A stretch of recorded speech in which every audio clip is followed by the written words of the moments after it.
Hey everybody, welcome back to BK's Bullets. Today we're talking the Avengers movie review in our March to Infinity War.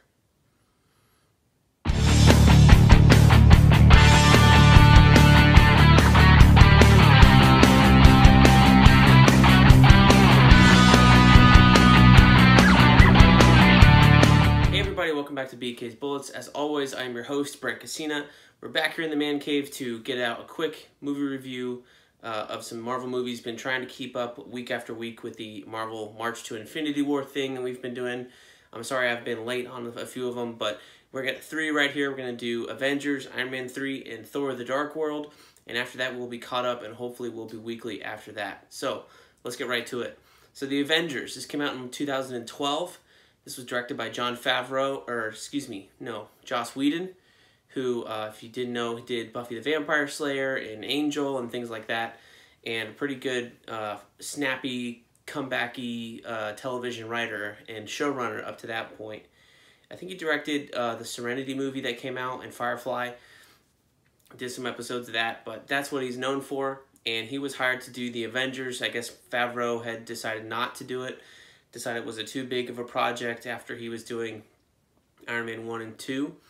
And so he stepped back into more of a producer role on the Avengers film, at least the first one, and Joss Whedon took over and scripted it, the Avengers film, and directed it. So here's where we're at. So we just have been introduced to basically all the characters that we need to know: Iron Man, Thor, and Hulk, and Captain America.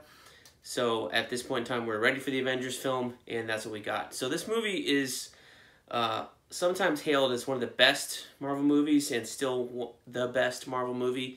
I tend to disagree. I think Avengers 1 is really, really long and slow in the middle. It's a 2.5-hour film, and it's an hour and a half before we get to the Battle of New York, which is where the Chitauri aliens come down from the portal in the sky that Loki opened up with the scepter.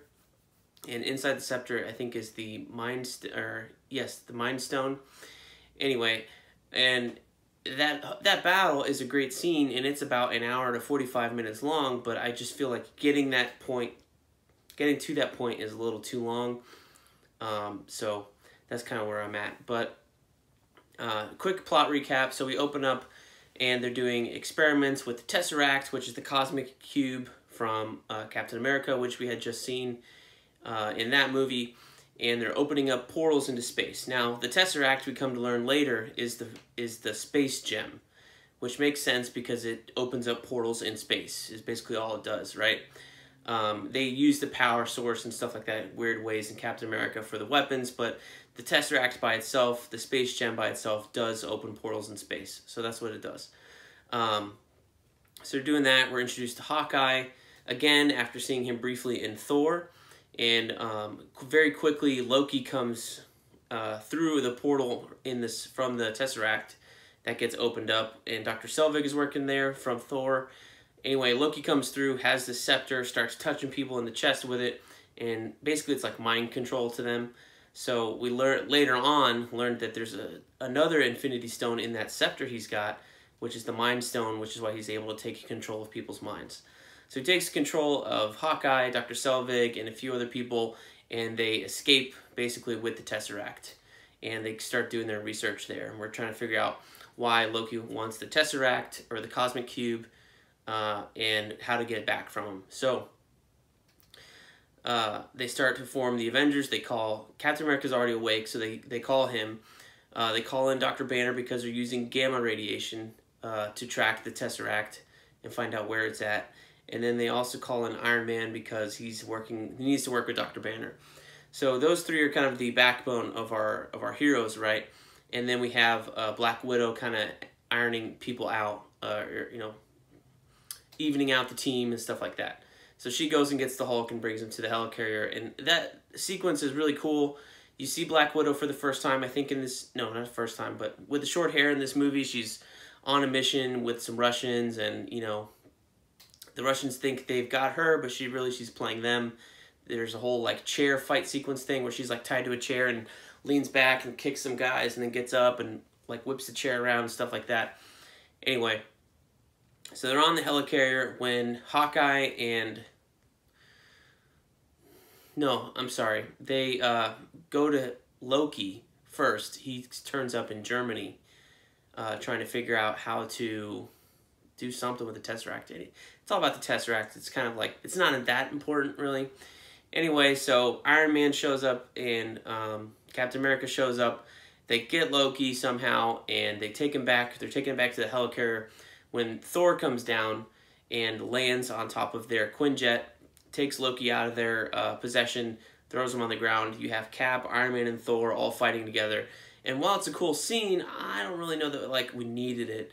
And then we get to the helicarrier. Then there's the attack on the helicarrier where Hawkeye and a bunch of other soldiers are coming to free Loki. And during that battle, Agent Coulson is killed, which is where we get the Avengers from. They're supposed to be avenging Coulson and all the other soldiers that died. The Hulk gets broken out, or we see the Hulk for the first time in this film with our new Bruce Banner, whose name I still can't remember. I can remember his face, but his name I just cannot recall the actor. Sorry. And then we see Thor get in like the cell that they were holding Loki in, which is really meant for the Hulk. He gets dropped down, and that's kind of where we're at before the battle for Battle for New York begins. Then Loki goes and uses the Tesseract and Dr. Selvig's like tools to open a portal above Stark Tower into space, and all the Chitauri come whistling down and stuff, and battle ensues. They defeat them. They blow up. Actually, the government starts to send a nuke missile from an F-22, I believe, and Iron Man says, nope, they're not happening on my watch. So he grabs the missile, takes it up into the portal, releases it into space, actually goes through the portal with it, releases it into like the big Chitauri ship that's up there, and then he falls through the portal just as it's closing, and then poof, kind of wipes everything out, and then he hurtles to Earth. Hulk catches him, and that's kind of the end of the movie. Interesting thing about the Chitauri. So here's where this all comes from, and we're going to talk about Marvel reincorporating things into their regular universe. The Chitauri, actually, were introduced right here in Ultimates Volume 2, written by Mark Millar, illustrated by Brian Hitch. So in this comic book, they are the substitute for the shape-shifting Skrulls, which we had not seen in the Ultimate Universe at that time anyway. So they're able to take other human forms and things like that. So they originally started out as an alternative to the Skrulls in the Ultimate Universe. Then, for whatever reason, when the movie came out, they decided to just make them a basic alien race. They're not the Skrulls in the movie universe. They just come down and invade things and stuff like that. So that name stuck. Now, in the Marvel Universe, you not only have the Skrulls in the regular Marvel Universe, in the regular continuity, you also have the Chitauri that were introduced into the universe that look just like the design from the films.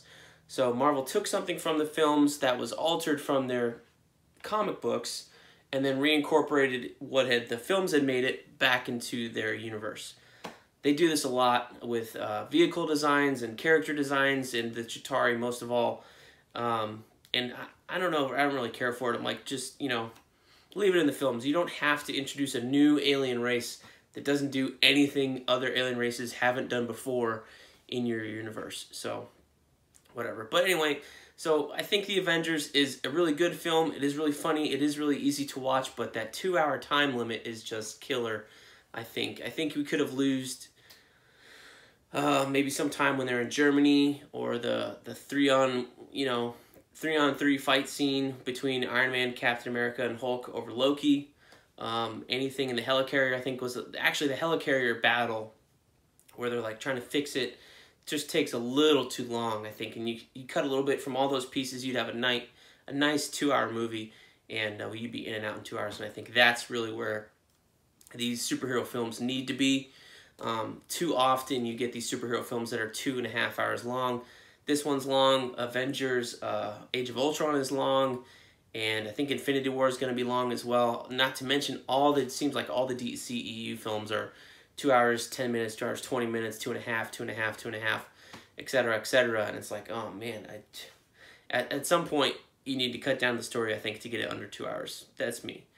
But anyway, The Avengers, very good movie. I just think it's a little too long. So for me, it's a 4.5 out of 5 stars just for that length portion there. But other than that, it's a really well executed movie. Definitely recommend you go rewatch it.